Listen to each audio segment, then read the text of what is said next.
News 18ના અહેવાલની અસર થઈ છે। વડોદરાની માંજલપુર પોલીસ હવે જાગી છે। માંજલપુર પોલીસે વૃદ્ધાનું નિવેદન લીધું છે। ન્યૂઝ 18ના અહેવાલ બાદ વૃદ્ધાની વ્યથાને વાચા મળી છે।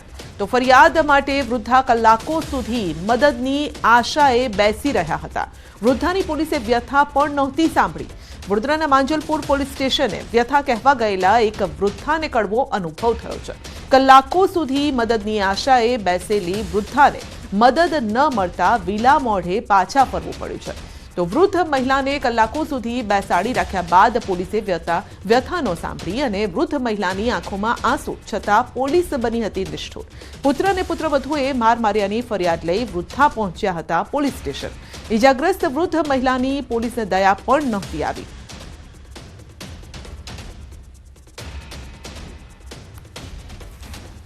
તો મિલકત માટે પોતાના જ દુશ્મન બન્યા છે। વૃદ્ધાના જે પુત્ર છે, પુત્રવધુ છે, તેમણે આ વૃદ્ધાને માર માર્યો હતો, પરંતુ પોલીસે આ અંગે ફરિયાદ પણ ન લીધી। વૃદ્ધા 2 કિલોમીટર ચાલીને પોલીસ સ્ટેશન પહોંચ્યા, તેમ છતાં પણ વૃદ્ધાની વાત સુદ્ધા પોલીસે ન સાંભળી। પરંતુ ન્યૂઝ 18 ગુજરાતીએ જેવો અહેવાલ પ્રસારિત કર્યો ત્યારબાદ વૃદ્ધાને સાંભળવામાં આવ્યા અને એક્શન પણ લેવાઈ રહ્યું છે।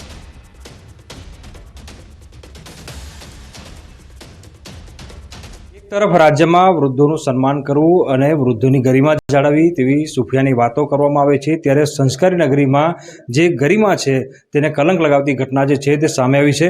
માંજલપુર પોલીસ સ્ટેશન હદ વિસ્તારમાં જે સોસાયટી આવેલી છે અને સોસાયટીમાં એક વૃદ્ધ માજી છે, તેમને તેમના પુત્રવધુ અને પુત્ર દ્વારા જે અત્યાચાર છે તે કરવામાં આવી રહ્યો છે। અને વૃદ્ધ માજી તમે જોઈ શકો છો, અહીંયા માથાના ભાગે તેમને ઈજાઓ પહોંચી છે અને ઈજાઓ કોઈ પારકાય નહીં, પરંતુ તેમના પેટે જનેલા પુત્ર અને પુત્રવધુ જે છે તે ઈજા પહોંચાડી છે। તેમની સાથે વાત કરીશું। માજી, આ કેવી રીતે વાગ્યું? પથ્થર મારો। કોણ મારે? છોકરા છોકરીએ। કેમ મારે? તારો હતો દરવાજા મને પથ્થર મારે। બધું કેમ માર્યું? કેમ? શું લેવા મારે? મેં તો વાના ગાજે છે।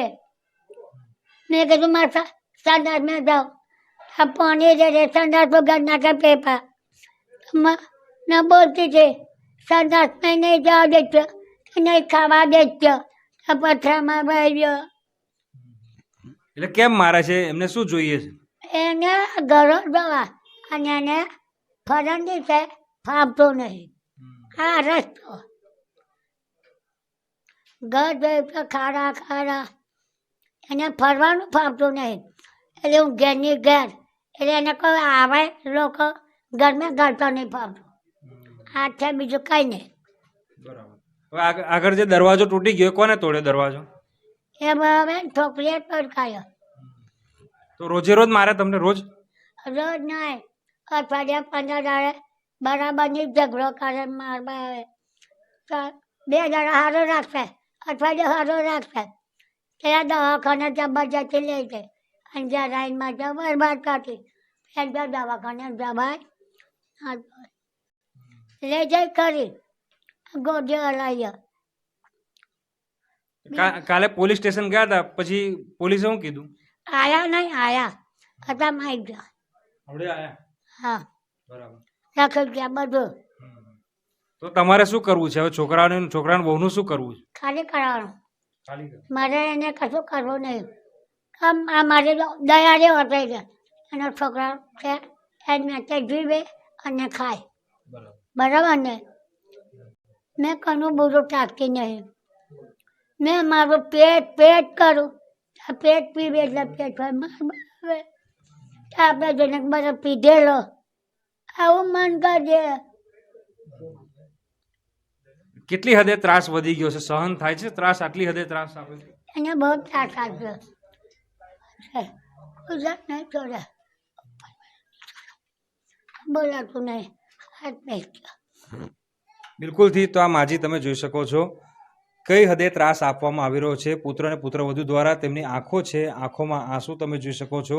અને આ જે ઘાવ છે, આ ઘાવ ખરેખર તમને માથા પર દેખાય છે, પરંતુ એક માના દિલ પર ઘાવ જે છે તે લાગેલો છે।